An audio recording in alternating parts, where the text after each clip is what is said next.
नमस्कार दोस्तों, मैं मनीष कुमार भोज आप सभी लोगों का अपने YouTube channel Uttarakhand online classes में हार्दिक स्वागत करता हूं। दोस्तों, मैं आज से एक नई श्रृंखला प्रारंभ करने जा रहा हूं। जो श्रृंखला मैं प्रारंभ करने जा रहा हूं वो भारत का भूगोल और विश्व का भूगोल से संबंधित ये श्रृंखला रहेगी। इसके अंतर्गत हम छोटी छोटी और जो परीक्षा के दृष्टिकोण से महत्वपूर्ण चीज़ें हैं हम उनको लेके चलेंगे। ये जो चीज़ है वो आपके कॉम्पिटिटिव एग्ज़ामों में ये पूछे जाते हैं, चाहे आप सिविल सर्विस की तैयारी कर रहे हो या यूकेपीसीएस या यूपीपीसीएस या अन्य प्रतियोगिता परीक्षाओं की तैयारी करें तो उसमें ये श्रृंखला पूछी जाती है। इस श्रृंखला से बहुत ढेर सारे क्वेश्चन बनते हैं। आइए शुरुआत करते हैं।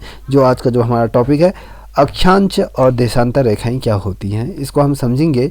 देखिए दोस्तों, अक्षांश और देशांतर रेखाएं समझने से पूर्व हमें ग्लोब का समझना होगा। आप अपने सम्मुख से एक ग्लोब रख लीजिएगा तो उससे आपको आसानी होगी। मैंने आपके सम्मुख से ये ग्लोब का जो पिक्चर आप देख रहे हो एक आसान तरीके से समझाने की मैं इसमें कोशिश करूंगा। एक अच्छी तरह से नोट्स मैंने बनाए हुए हैं। ये नोट्स आपके लिए बहुत ज़्यादा हेल्पफुल रहेंगे। हम समझेंगे अक्षांश और देशांतर रेखाएं क्या होती। अभी तक जो हमने अपनी अर्थ को देखा है या पृथ्वी को देखा है तो हमने पूर्ण रूप से अभी हम अपनी पृथ्वी को समझ नहीं पाते हैं। कहाँ पर देशांतर रेखाएँ होती, कहाँ पर अक्षांश होती हैं, कहाँ पर पूर्व और दक्षिण रेखाएँ होती हैं, ये हमें समझना अत्यंत आवश्यक हो जाता है। आइए शुरुआत करते हैं। अक्षांश और देशांतर रेखाएँ। पृथ्वी हमारे सौरमंडल का सदस्य है, ये आप सभी को पता होगा। इतना हर किसी बच्चे को भी पता होता है कि पृथ्वी हमारे सौरमंडल का एक सदस्य है या एक ग्रह है जिसमें जीवन है, जिसका भौगोलिक अध्ययन हम इसके एक नमूने से करते हैं जिसे हम ग्लोब कहते हैं। अगर हम पूर्ण रूप से पृथ्वी का अगर हम अध्ययन करें कि पृथ्वी में कहाँ पर कौन सी चीज़ है, कहाँ पर सागर हैं, कहाँ पर स्थल मंडल है, कहाँ पर खाड़ियाँ हैं, कहाँ पर पर्वत श्रृंखलाएँ हैं, इन सभी चीज़ों का यदि हम अध्ययन करेंगे तो हमें पूर्ण रूप से पृथ्वी का अध्ययन करने की आवश्यकता नहीं है। हमें एक सिंपल सा ग्लोब लेंगे, हम उस ग्लोब के माध्यम से ही पूर्ण रूप से पृथ्वी को समझ सकते हैं आसान तरीके से। देखिए, जो भौगोलिक अध्ययन किया जाता है वो हम एक भूगोल के दृष्टिकोण से हम एक ग्लोब के माध्यम से इसे देखते हैं। अब देखिए दोस्तों, मैं जो आपसे बात कर रहा था अक्षांश और देशांतर रेखाएँ, अब ग्लोब में ये कहाँ पर दर्शाए रहते हैं कि यहाँ पर अक्षांश रेखाएँ होती हैं, यहाँ पर देशांतर रेखाएं होती हैं। देखिए दोस्तों, अगर मैं अक्षांश रेखाओं की यदि मैं बारे में बात करूं, जो आपको ग्लोब में ये सर्कल की जो रेखाएं दिख रही हैं, जो सर्कल की हुई जो रेखाएं हैं, इन रेखाओं के मध्य भी एक समानांतर होता है। इन मध्य जो ये ग्लोब के अंतर्गत जो ये रेखाएं खींची जाती हैं या कहें इनकी भी एक दूरी निश्चित होती है। हर जो अक्षांश रेखाएं होते हैं उनके समानांतर दूरी होती है, उसको हम बाद में डिस्कस करेंगे। पहले हम समझेंगे कि अक्षांश रेखाएं क्या हो। जो हमारे ग्लोब में जो चारों ओर जो आप देख रहे होंगे सर्कल में जो ये रेखाएं खींची हुई हैं, आपको मैं एक उदाहरण के रूप में इसे दिखाने की कोशिश करूंगा। जो ये वाली जो रेखा है जो सर्कल के रूप में जो घूम रही है गोले के आकार में, तो ये अक्षांश रेखाएँ कहा जाता है। और देशांतर रेखाएँ ऊपर से नीचे की ओर, ठीक है, एक पॉइंट से दूसरे पॉइंट को ये जाती हुई जो ये रेखाएं हैं ये क्या कहलाई जाती है, देशांतर रेखाएं कहलाई जाती हैं। और यदि मैं बात करूं, ये जो ये रेखाएं होती हैं ये काल्पनिक रेखाएं होती हैं, ठीक है। ये कल्पनाओं के आधार पर खींची हुई ये रेखाएं होती हैं, ये प्रत्यक्ष रूप से दिखाई नहीं देती हैं, मगर हम इन आधार पर पृथ्वी को दो भागों में विभाजित करते हैं, जिसमें अक्षांश रेखाएं और देशांतर रेखाओं के अंतर्गत हम इसे देखते हैं। और जो ये रेखाएं होती हैं ये काल्पनिक रेखाएं होती। कभी क्वेश्चन आता है अक्षांश और देशांतर रेखाएं किस प्रकार की रेखाएं होती हैं, क्वेश्चन बनता है तो वहाँ पर आप ये लिखोगे कि जो ये रेखाएं होती हैं वो काल्पनिक रेखाएं ये होती हैं, ठीक है दोस्तों। अब आगे बढ़ते हैं। अब हम आगे देखेंगे अक्षांश रेखाएं किसे कहते हैं। देखिए, अक्षांश रेखाएं किस प्रकार की होती है। मैंने आपको इससे पूर्व आपको डिटेल पूर्व समझाने की कोशिश कर रहा हूं, आप ये समझने की कोशिश कीजिए। देखिए, मैंने आपसे ये कहा जो आप एक रूप से जो आपका ग्लोब है पृथ्वी का एक हूबहू क्या होती है, कॉपी होती है, ठीक है। हम ये नहीं कह सकते हैं कि पृथ्वी हमारी पूर्ण रूप से एकदम गोल है या सर्कल के आकार में है, मगर ये एक अंडे के आकार की जैसी होती है। मगर हम जो समझने के दृष्टिकोण से हम ग्लोब को गोल बनाते हैं, ठीक है। अब बात करते हैं, हमें ग्लोब में सर्वप्रथम हमें ये समझना होगा कि जो मैं आपको दिखा रहा हूँ उत्तर दिशा किस तरफ है, पश्चिम दिशा किस तरफ है, पूर्व दिशा किस तरफ है, दक्षिण दिशा किस तरफ है। जब तक आपका ये कॉन्सेप्ट क्लियर नहीं होगा तब तक आप जो ग्लोब को समझ नहीं पाओगे। देखिए दोस्तों, पहले हमारा कॉन्सेप्ट क्लियर होना चाहिए कि उत्तर ध्रुव कहाँ है, दक्षिणी ध्रुव कहाँ है, पूर्व और पश्चिम ये कहाँ है, हमें समझना हो। क्योंकि ध्रुवों का भी बहुत ज़्यादा इस ज्योग्राफी के अंतर्गत अपना एक महत्वपूर्ण भूमिका है। उसके अंतर्गत हम देखेंगे। अब देखिए, अक्षांश रेखाएं की मैं बात कर रहा हूँ। अक्षांश रेखाएं पश्चिम से पूर्व की ओर खींची गई सभी काल्पनिक रेखाएं अक्षांश रेखाएं कहलाई जाती है। देखिए दोस्तों, मैं आपसे बात कर रहा हूँ। देखिए पश्चिम दिशा से आपको ये एरो भी दिखाई दे रहा होगा। जो ये एरो के समानांतर जो चलती हुई जो रेखा है वो हमारी क्या है, अक्षांश रेखा। ठीक है, ये जो रेखा होती है ये पश्चिम से पूर्व दिशा की तरफ खींची जाती है। देखिए, पश्चिम दिशा से पूर्व दिशा की तरफ ये बढ़ती हुई ये रेखा खींची गई है या खींची जाती हैं, तो इन रेखाओं को अक्षांश रेखाएं कहते हैं। अब हम थोड़ा समझते हैं ग्लोब को। देखिए, यहाँ पर आपको ये ग्लोब दिखाई दे रहा होगा, पृथ्वी का एक हूबहू कॉपी। देखिए, जो ये रेखा है, देखिए पश्चिम से हमने ये पूर्व दिशा की तरफ ये रेखा खींचते हुए चले और सर्कल के आधार पर हमने इसे खींचते हुए ये पुनः उसी पश्चिम दिशा पर ये मिलती है पुनः। देखिए, हमने ग्लोब में इस प्रकार से रेखाएं खींची है जो काल्पनिक रेखाएं कहलाई जाती हैं। हमें समझने के लिए हम इस चीज़ को खींचते हैं। अब बात करते हैं पृथ्वी के बीचों बीच। देखिए, पृथ्वी के हमने दो, अगर हम बीचों बीच सेंटर ऑफ मास की यदि हम बात करें या पृथ्वी के बीचों बीच वो केंद्र बिंदु की यदि हम बात करें तो पृथ्वी के बीचों बीच 0 अंश अक्षांश रेखाएं होती हैं। देखिए, पृथ्वी के ऊपर से नीचे का जो मध्य का जो भाग होता है, जो सेंटर होता है, तो वो 0 अक्षांश रेखाएं उसे कहा जाता है, जिसमें हम भूमध्य रेखा या विस्तृत रेखा भी इसे कहते हैं। अब ये पृथ्वी को 2 बराबर भागों में क्या करती हैं, ये विभाजित करती हैं।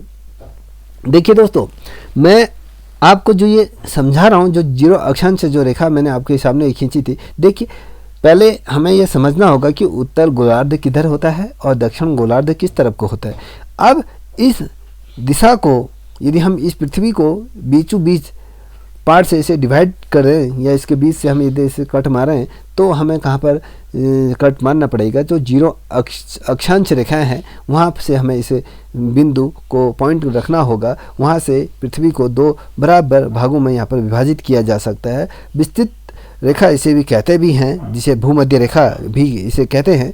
अब आपने इस गोलार्ध में ये देखा होगा, इस ग्लोब में देखा होगा, जो ये पृथ्वी है, पृथ्वी के चारों तरफ हमने बीचों बीच सेंटर ऑफ अर्थ के बीचों बीच यदि हमने इसे बांटा तो ऊपरी जो भाग होता है हम उसको क्या कहेंगे, उत्तरी गोलार्ध, इसको इस नाम से जाना जाएगा। और जो नीचे का जो हिस्सा रहेगा उसे हम दक्षिण गोलार्ध कहेंगे। ठीक है, क्योंकि उत्तर और दक्षिण की तरफ तो हमने बात कर ली, और जो इसका जो पॉइंट होते हैं जहाँ से हम इसे करते हैं करेंगे, ये एग्जाम्पल के रूप में ये पूर्व दिशा, ये पश्चिम दिशा, ये निर्धारित होती है। ठीक है, इतना शायद आप लोग समझ गए होंगे। मेरे साथ आप इसे नोट्स बनाते हुए चलिएगा। दोस्तों, यदि आप लोगों को ये चैनल पसंद आ रहा हो तो प्लीज़ इस चैनल को लाइक शेयर सब्सक्राइब अवश्य करें, साथ ही अपने दोस्तों को भी साझा करें। आइए देखते हैं दोस्तों, अब हम बात करते हैं जो हम अक्षांश रेखाओं की यदि हम बात कर रहे थे, इसके अंतर्गत देखिए, इस भूमध्य रेखा के उत्तर और दक्षिण दिशा में एक अंश के अंतराल में 90 डिग्री या 90 अंश की रेखाएं यहाँ पर खींची होती हैं। देखिए, अब अगर हम उत्तरी गोलार्ध की यदि बात करें तो यहाँ पर 90 अंश की रेखाएं यहाँ पर खींची गई हैं, और उसी प्रकार से दक्षिण गोलार्ध में भी यही स्थिति हमें देखने को मिलेगा, जहाँ पर एक सेंटीग्रेड पर ये सेल्सियस पर ये होता है। अब बात करते हैं, किसी भी स्थिति में 90 अंश से ज़्यादा अक्षांश नहीं होती है। देखिए, कहने का मतलब है जो पृथ्वी पर जो रेखाओं को दर्शाते हैं या जो अक्षांश रेखाएं जो दर्शाते हैं वो 90 डिग्री से ज़्यादा ये नहीं हो सकता है। अगर हम ध्रुवों की बात करें तो ध्रुवों पर भी 90 डिग्री अक्षांश की स्थिति होती है। देखिए, आपको ये दिखाने के लिए हमने ये दर्शाया है ये ग्लोब को। देखिए, इस जगह पर भी अगर हम दिखाएं तो यहाँ पर भी आपको 90 अंश का ये कोण देखने को मिला, अक्षांश, और 90 डिग्री ऊपर अक्षांश। ये इस प्रकार से खींची हुई रेखाएं होती हैं जो ग्लोब के चारों तरफ जो घिरती हुई जो रेखाएं होती हैं वो काल्पनिक रेखाएं होती हैं। और ग्लोब पर देखिए, ग्लोब पर सभी अक्षांश रेखाएं एक दूसरे के समानांतर होती हैं और दोनों अक्षांश के बीच की जो दूरी होती है 111 किलोमीटर की ये दूरी होती है। अब हम आपको समझाने के लिए मैं यहाँ पर ये जो मैंने सर्कल में जो ये रेखा खींची हुई है आप देख रहे होंगे। देखिए, पहली एक अक्षांश रेखा ये है, ठीक है। दूसरी अक्षांश रेखा हम यहाँ पर दर्शा रहे हैं, इसको समझिएगा। देखिए, हमने दो अक्षांश रेखाएं ली है। अगर हम इन दोनों के मध्य का यदि बीच की दूरी की यदि हम बात करें तो इसके बीच की जो दूरी रहेगी 111 किलोमीटर ये रहेगी। अब हम उत्तर गोलार्ध से पूर्वी गोलार्ध तक की बात करें, ठीक है।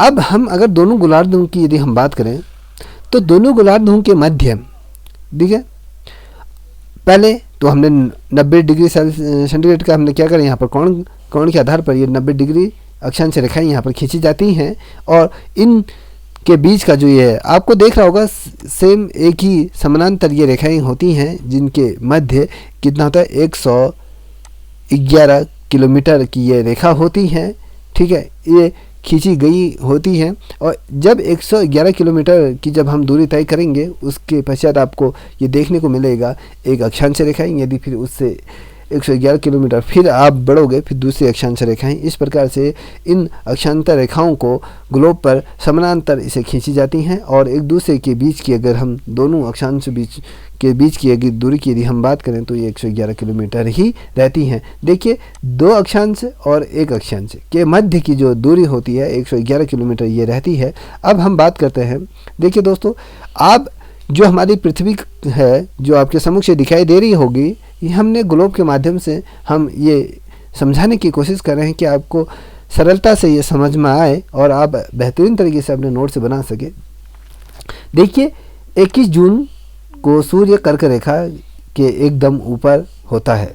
अब देखिए, सूर्य की यदि हम बात करें, देखिए अब हम यहाँ पर आपको ये सन के रूप में हम इसे पॉइंट करते हैं।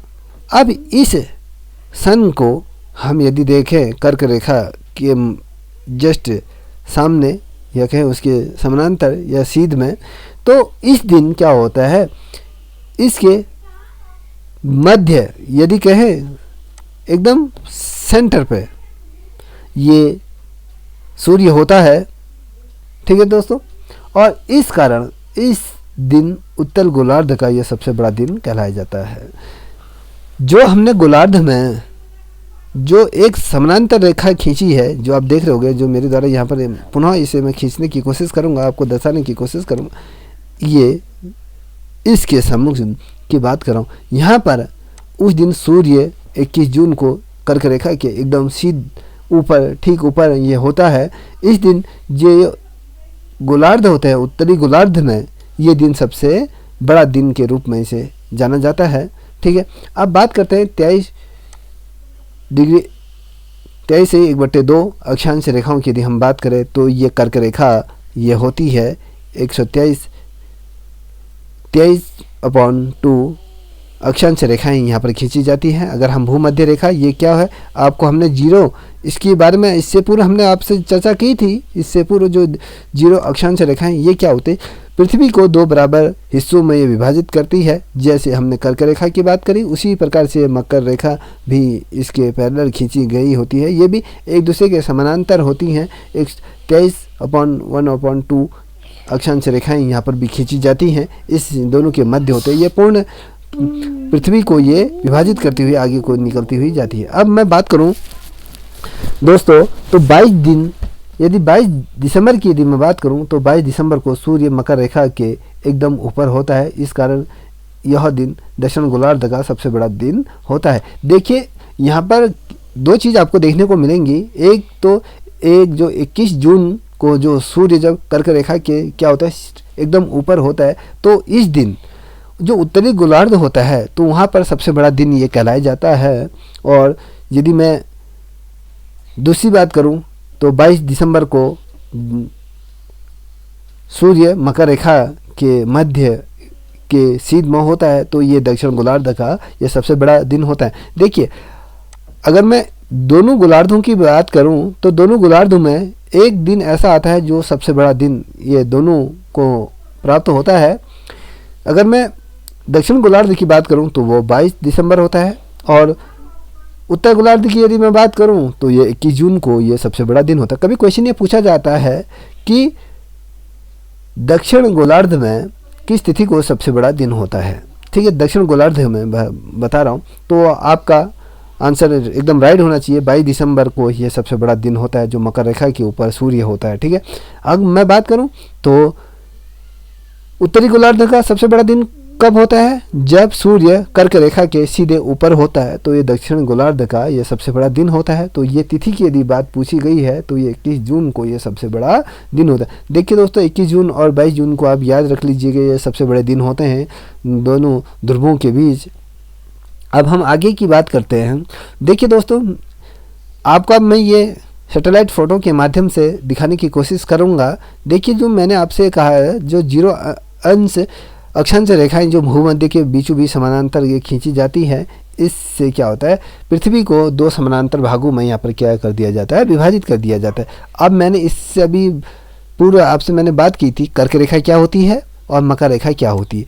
इस दिन यदि मैं कर्क रेखा की बात करूं और मकर रेखा की बात करूं तो यहाँ पर भी 21 जून को बड़ा दिन और 22 दिसंबर को भी यहाँ पर बड़ा दिन होता है, और ये 0 देशांतर ये होता है, ठीक है। अब आगे हम देखेंगे, ग्लोब को समझने की कोशिश करेंगे।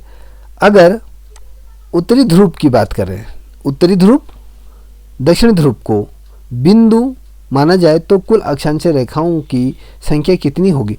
देखिए, मैंने आपसे ये कहा कि हमने पृथ्वी को अगर हम 20 से अगर डिवाइड करें तो इनके बीच की जो दूरियों की यदि हम बात करें, अगर हम उत्तरी गोलार्ध को पॉइंट सेंटर ऑफ पॉइंट लेके चलते हैं, ठीक है, और उसी प्रकार से दक्षिण ध्रुव को भी हम सेंटर ऑफ पॉइंट लेके चले, ठीक है, तो इन दोनों में कुल कितनी रेखाएं होंगी, जो अक्षांश रेखाएं कितनी बनेंगी, हम उसे काउंट करेंगे। देखिए, हमने इस पैरेलल में आपको ये दिखाई दे रहा होगा कि 90 अंश, 80 अंश, 70 अंश, 60 अंश के अंतराल में ये जो 111 किलोमीटर की ये दूरी होती है, इसके मध्य ये रेखाएं खींची जाती हैं जो काल्पनिक रेखाएं होती हैं।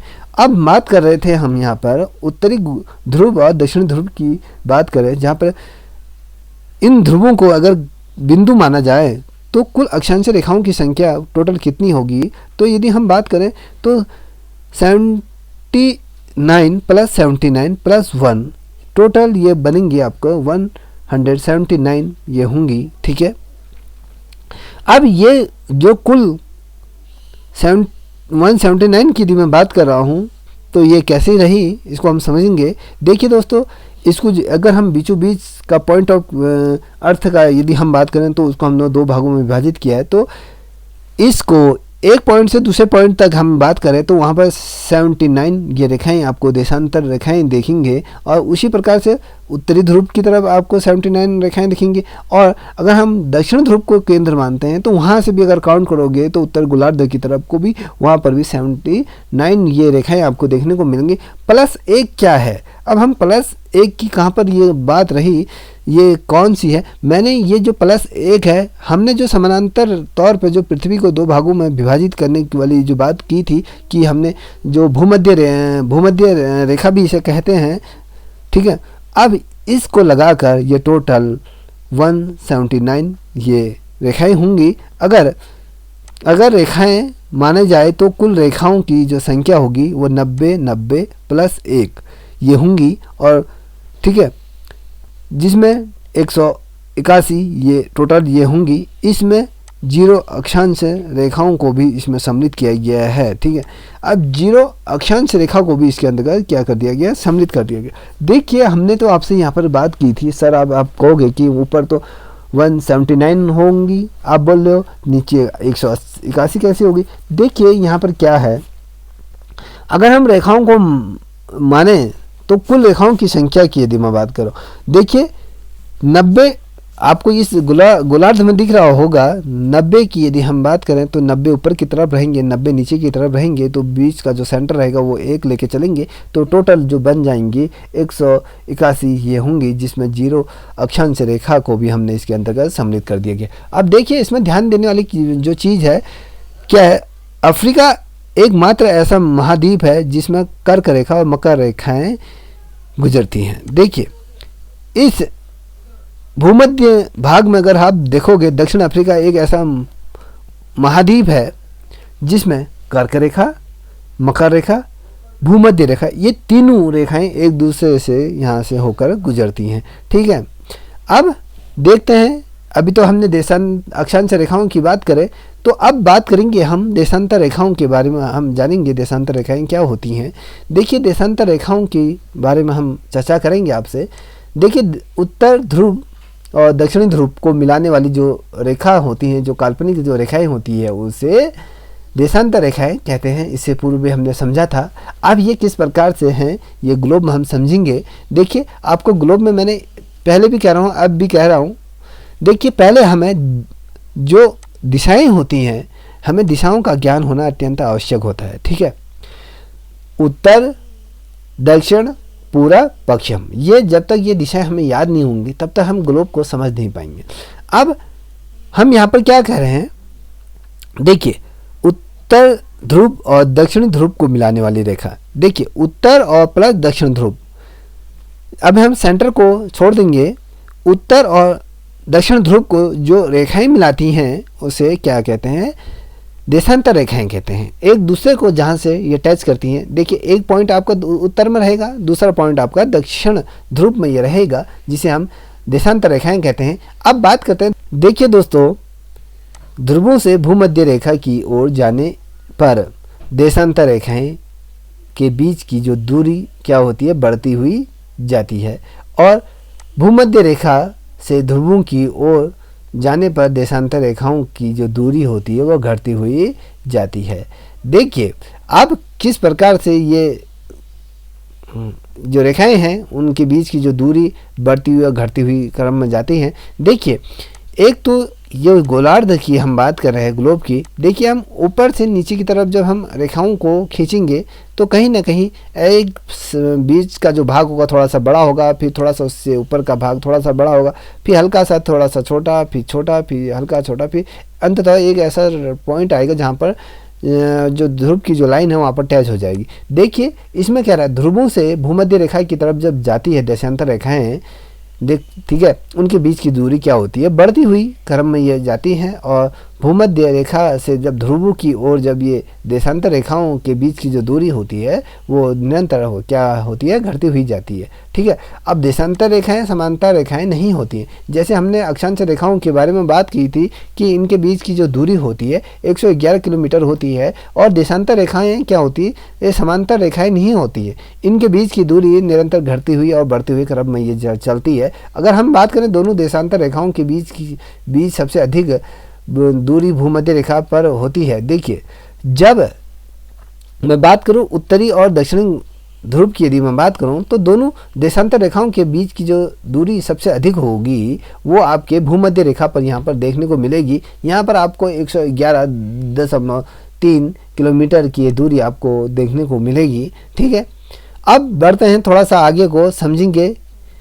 0 देशांतर रेखाएं को प्रधान यमोत्तर या कहे प्रधान माध्यम रेखाएं या ग्रीनविच रेखाएं भी कहा जाता है। अब देखिए ग्रीनविच रेखाएं क्या होती है। देखिए सेंटर ऑफ जो ध्रुव होते हैं, ध्रुवों की बात कर रहा हूँ, अक्षांश और देशांतर रेखाओं के मध्य की यदि मैं बात करूँ, देशांतर रेखाओं को प्रधान यमोत्तर या कहे प्रधान मध्यवहन रेखाएं या ग्रीनविच रेखा भी इसे कहा जाता है। अगर मैं बात करूं ग्रीनविच रेखा की तो इसको हम समझेंगे। ठीक है, इस 0 अक्षांश रेखाएं से पूर्व और पश्चिम की ओर हर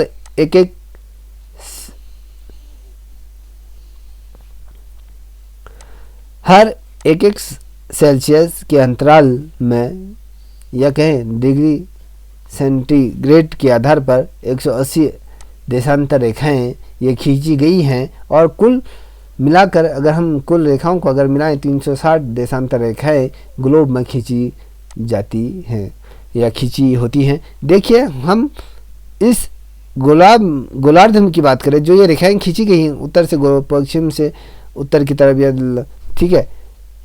अब ये क्या है, पूर्वी ध्रुव से उत्तरी ध्रुव की यदि बात करें तो इनके मध्य जो रेखाएं खींची गई हैं, जिन्हें हम काल्पनिक रेखाएं कहा जाता है, तो इनको यदि हम मिलाएं तो पूर्व देशांतर से पश्चिम देशांतर की तरफ अगर हम देखें तो हर एक अक्षांश के अंतराल में 180 देशांतर रेखाएं ये खींची जाती हैं। टोटल वहाँ पर कितना था, 179 था। तो कुल मिलाएं तो वहाँ पर आपको 181 जो रेखाएं देखने को मिल रही। तो यहाँ पर आपको कुल रेखाओं की यदि हम संख्या की यदि बात करें तो यहाँ पर 360 देशांतर रेखाएं ग्लोब पर यहाँ पर खींची गई है और 0 देशांतर रेखाएं और 180 देशांतर रेखाएं एक रेखा दूसरे रेखा के विपरीत ये होती हैं। देखिए उसमें हमने ये 0 देशांतर रेखा को भी काउंट किया था। अब इसमें देखने वाली जो बात हुई, जो 0 देशांतर रेखा है और 180 देशांतर रेखा एक दूसरे के क्या होती है, विपरीत होती है। देखिए एक दूसरे के ये पैरेलल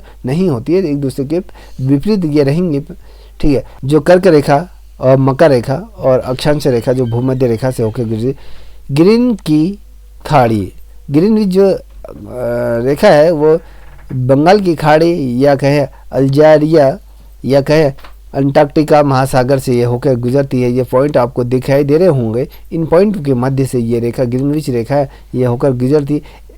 इस के अंतर्गत आप देखोगे ये बंगाल की खाड़ी से ये पॉइंट होकर ये ग्रीनविच रेखा गुजरती है, ठीक है।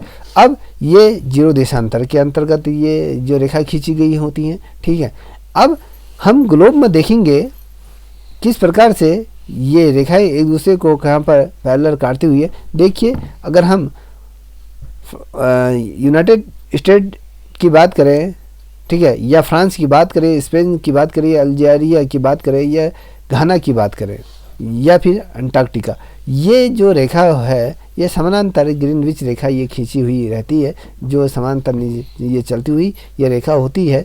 देखिए ये क्या है, ये बीच के जो देशांतर रेखा हम कहते हैं ना कि ये जो खींची हुई जो रेखा है, हमने इसे पूरा आपको दिखाना चाहूँगा। इसमें जो ये रेखा है ग्रीनविच वेधशाला भी इसे कहा जाता है। जो ग्रीनविच जो रेखा एक ये ग्लोब में समानांतर खींची जाती है, एकदम बीचों बीच से खींची हुई रेखा होती है, जिसे वेधशाला भी कहा जाता है, ठीक है। आप कभी क्वेश्चन आता है जो ग्रीनविच रेखा या वेधशाला रेखा है कहाँ से होकर गुजरती है, तो ये आपके यूनाइटेड स्टेट से होकर गुजरती है, फ्रांस से, स्पेन से, अल्जीरिया और घाना और अंटार्कटिका से ये होकर ये गुजरती हुई आगे को निरंतर बढ़ती हुई जाती है। अब बात करते हैं दोस्तों अंतर्राष्ट्रीय तिथि रेखा और समय की यदि हम बात करें तो किस प्रकार से ये होता है। देखिए 0 देशांतर रेखा का उपयोग समय निर्धारण में किया जाता है, इसलिए 0 देशांतर रेखाएं अंतर्राष्ट्रीय समय रेखा भी इसे कहा जाता है। अभी कभी क्वेश्चन आ जाता है कि जो 0 देशांतर रेखाएं होती हैं वो कौन सी रेखा के रूप में इसे जाना जाता है, तो इसे दोस्तों अंतर्राष्ट्रीय समय रेखा के रूप में भी इसे जाना जाता है। देखिए हमने आपको ग्लोब में इसे ये चीज़ जो 0 देशांतर रेखाएं आपको हम ग्लोब में दिखा रहे हैं, क्योंकि जो 0 गोलार्ध जो रेखा होती है वो पृथ्वी को 2 समानांतर भागों में ये विभाजित करती हैं, इसलिए इसे हम क्या कहते हैं 0 देशांतर रेखा कहते हैं। और यदि मैं इसका उपयोग की यदि मैं बात करूँ तो ये अंतर्राष्ट्रीय रेखा समय भी इसे कहा जाता है। अगर हम बात करें 180 अंश देशांतर रेखा का उपयोग तिथि निर्धारण में भी किया जाता है, इसलिए 180 अंश देशांतर रेखाएं अंतर्राष्ट्रीय तिथि रेखा ये कहलाई जाती है। देखिए 180 अंश रेखा का उपयोग किस लिए किया जाता है, कभी क्वेश्चन बनता है तो आप को ये याद होना चाहिए कि ये तिथि निर्धारण के लिए भी इसे जाना जाता है। और 180 अंश देशांतर रेखाएं अंतर्राष्ट्रीय तिथि रेखा के रूप में भी इसे जाना जाता है। दोस्तों अब बात करते हैं अंतर्राष्ट्रीय समय रेखा क्या होता है, जिसे हम 0 देशांतर रेखा के बारे में बात कर रहे थे, उसको हम अच्छी तरह से आपको समझाने की कोशिश करेंगे यहाँ पर। देखिए दोस्तों, मैं फिर से दोबारा आपको ये कहूँगा, जो हमारा जो अर्थ है, यदि जो हमारी पृथ्वी है, उसको समझने से पूर्व हमें ये ग्लोब को समझना अत्यंत आवश्यक हो जाता है। कहाँ से मकर रेखा गुजर रही है, कहाँ से कर्क रेखाएँ गुजर रही हैं, कहाँ पर भूमध्य रेखा है, कहाँ पर उत्तरी गोलार्ध है, कहाँ पर दक्षिणी गोलार्ध है, ये जब तक हमें नहीं आएगा तब तक हम ज्योग्राफी को नहीं समझ पाएंगे। ठीक है, अब उत्तरी गोलार्ध, दक्षिणी गोलार्ध और पश्चिम दिशा और पूर्व दिशा कहाँ है, ये हमें पूरा ज्ञात होना चाहिए। देखिए, जीरो देशांतर रेखा का समय की यदि मैं बात करूं, यूनिवर्सल टाइम भी इसे कहते हैं, ग्रीनविच टाइम इससे भी कहा जाता है। देखिए, दो रूप में हम इसे समझते हैं। जो जीरो देशांतर रेखा है इसे यूनिवर्सल टाइम कहते हैं, ठीक है, और ग्रीनविच टाइम भी इसे कहा जाता है। अगर अब बात करें ग्रीनविच है क्या, ग्रीनविच से पूर्व के स्थानों का समय ग्रीनविच समय के आगे होता है, और यदि ग्रीनविच से पश्चिम के स्थानों की यदि बात करें तो वो समय ग्रीनविच समय के पीछे होता है। देखिए, अब मैंने आपको गोलार्ध समझा दिया है, तो आपको समझना होगा। देखिए, हमने जो प्लस का जो पॉइंट लगाया हुआ है पूर्व की तरफ मैं बात कर रहा हूँ। देखिए दोस्तों, जो ग्रीनविच जो रेखा होती है वो अगर पूर्व के स्थानों को हम यदि दर्शाएं, यदि उसकी तरफ देखें, तो यहाँ पर इसको ग्रीनविच समय के नाम से इसे जानते हैं, या इसे आगे इस नाम से भी इसे जाना जाता है। अगर हम पश्चिम की तरफ देखें तो यहाँ पर ये समय थोड़ा पीछे होता है, और इसे हम क्या कहेंगे, ग्रीनविच रेखा ना ग्रीनविच समय भी इसे हम कहेंगे। ये आपको ये स्पष्ट रूप में आपको दिखाई दे रहा होगा। एक तरफ हमने एरो लगा रखा है जहाँ पर माइनस की तरफ, और प्लस की तरफ ये बढ़ता हुआ क्रम है, और माइनस की तरफ ये घटता हुआ क्रम ये आपको देखने को मिलेगा। अब यहाँ पर थोड़ा सा समझाने की मैं आपको कोशिश करूँगा। यहाँ पर आपको मैं देखिए, हमारा 360 अंश की बात करूँ तो यहाँ पर इसको किस प्रकार से हम विभाजित करेंगे। देखिए, 24 घंटों की यदि मैं बात करूं तो वहाँ पर 360 देशांतर का ये समय बनता है, और 1 घंटे की यदि बात करूं तो 360/24 को हम इसे डिवाइड करेंगे तो 15 देशांतर ये निकल के आएगा। ठीक है, उसी प्रकार 15 देशांतर का मतलब होता है 1 मिनट।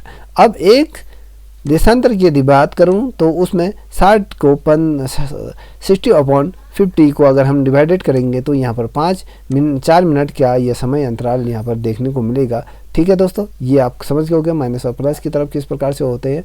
अब बात करते हैं अंतर्राष्ट्रीय तिथि रेखा क्या होती है, जिसमें 180 देशांतर रेखा ये खींची जाती है। ठीक है दोस्तों, यदि आप लोगों के चैनल पसंद आ रहा हो तो प्लीज़ इसे लाइक शेयर कमेंट अवश्य करें, साथ ही अपने दोस्तों को भी साझा करें।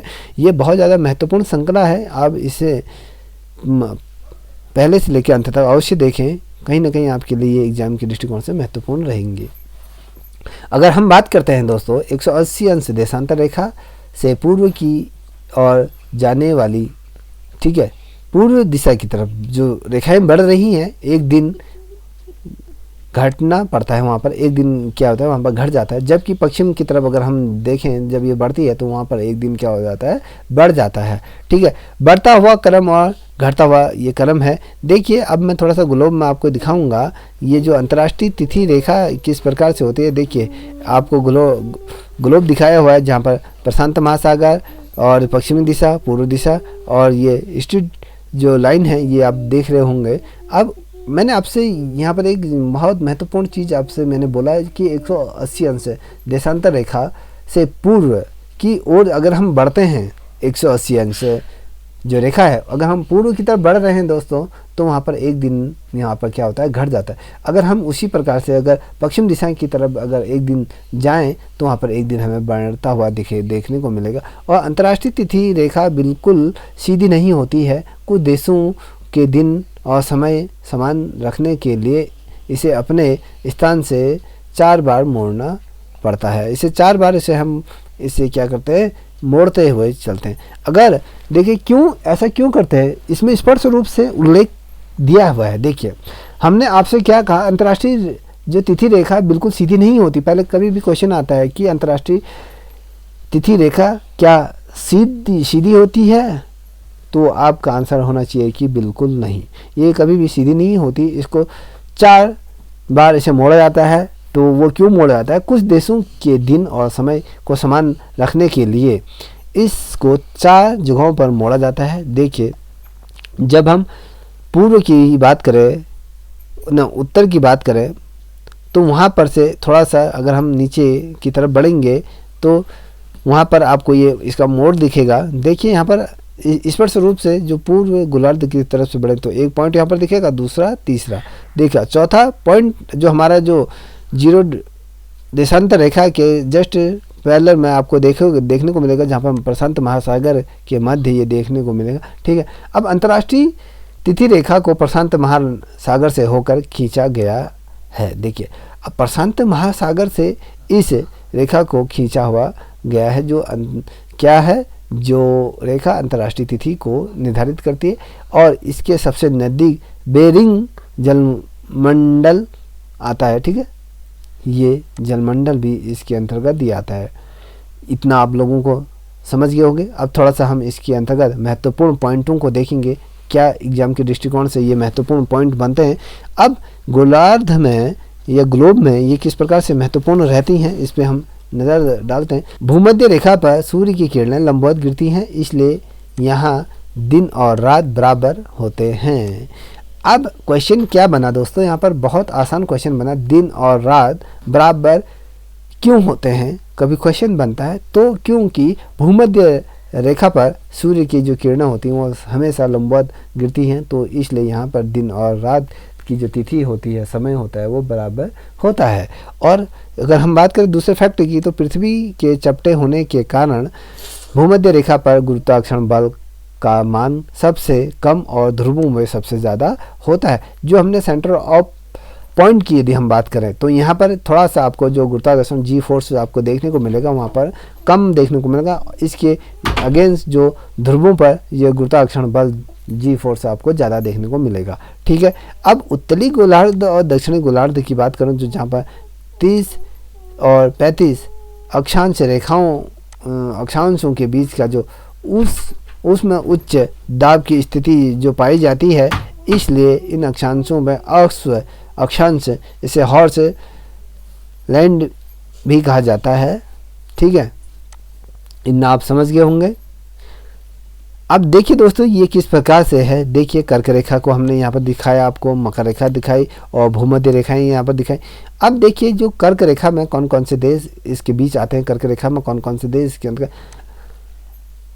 मैक्सिको आपके कर्क रेखा में, चीन, भारत, बांग्लादेश, म्यांमार, ये क्या है, किसके अंतर्गत आते हैं? कर्क रेखा के अंतर्गत आते हैं। अगर मैं बात करूं भूमध्य रेखा के अंतर्गत कौन कौन से देश इसके अंतर्गत आते हैं, तो दोस्तों यहाँ पर आपको स्पष्ट रूप से देखने को मिलेगा, कोलंबिया यहाँ पर देखने को मिलेगा, ब्राज़ील यहाँ पर आपको देखने को, मालदीव, इंडोनेशिया, ये क्या है, भूमध्य रेखा के अंतर इन देशों से होकर ये भूमध्य रेखा गुजरती है। और कर्क रेखा कहाँ से होकर गुजरती है, जो मैंने आपको बताया, मैक्सिको, चीन, म्यांमार, भारत, बांग्लादेश से ये होकर गुजरती है। अगर हम कर्क रेखा की बात करें तो ये चिली से होकर जाती है, अर्जेंटीना से जाती है, ब्राज़ील से जाती है, नामीबिया से जाती है, दक्षिण अफ्रीका से जाती है, मेडागास्कर से होकर जाती है, ऑस्ट्रेलिया से ये होकर जाती है। कभी क्वेश्चन आता है कि दोस्तों कौन कर्क रेखा किन किन देशों से होकर गुजरती है, तो मकर रेखाएं किन किन देशों से होकर गुजरती है और भूमध्य रेखाएं किस किस देशों से होकर गुजरती हैं, ये आपको आना चाहिए। आपको कब आएगा, जब आपके पास ग्लोब होगा। आप बाज़ार से ग्लोब परचेज कर लीजिएगा। अगर आपको ज्योग्राफी समझनी है, यदि आपको किसी भी प्रतियोगिता परीक्षा में निकलनी है, अगर हम पीसीएस की बात करें या सिविल सर्विस की बात करें, तो यदि आपको इस एग्ज़ाम को क्रैक करना है तो आपके पास संपूर्ण रूप से जितने भी जो मैप हैं, चाहे हम पूरे ओशियन की बात करें या अर्थ की बात करें या किसी कंट्री की बात करें, तो आपके पास इन मैपों का होना अत्यंत आवश्यक होता है, जहाँ पर आपको सरलता से समझने में मदद मिलती है। और ग्लोब को तो अवश्य परचेज कर ले, क्योंकि ये ज़्यादा महंगा तो होगा नहीं, 200-500-600 रुपये का होगा, तो इतना एफर्ट तो आप कर ही लोगे। तो इसके लिए आपको समझना ज़रूरी होगा कि कहाँ पर कौन सी रेखा है, कौन से समांतर रेखाएं, माध्यम रेखाएं हैं, और ये चीज़ें कहाँ पर ये ग्रीनविच रेखा है। ये चीज़ जब आपको समझ आ जाएंगी तो आपको भूगोल अच्छी तरह से समझ में आ जाएगा। ठीक है दोस्तों, अब यहाँ पर हम देखेंगे महत्वपूर्ण पॉइंट की बात कर रहा हूँ। देखिए, यहाँ पर अफ्रीका की कांगो नदी भूमध्य रेखा को 2 बार काटती है।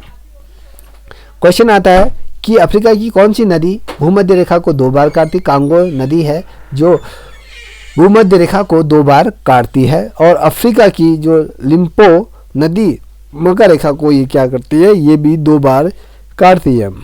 अब इसको याद करने का जो ट्रिक क्या है? कांगो क्या है? कांगो, कांगो का मतलब कर्क और मकर रेखा से नहीं होता है, भूमध्य रेखा है। ठीक है, ये चीज़ आपको समझना होगा।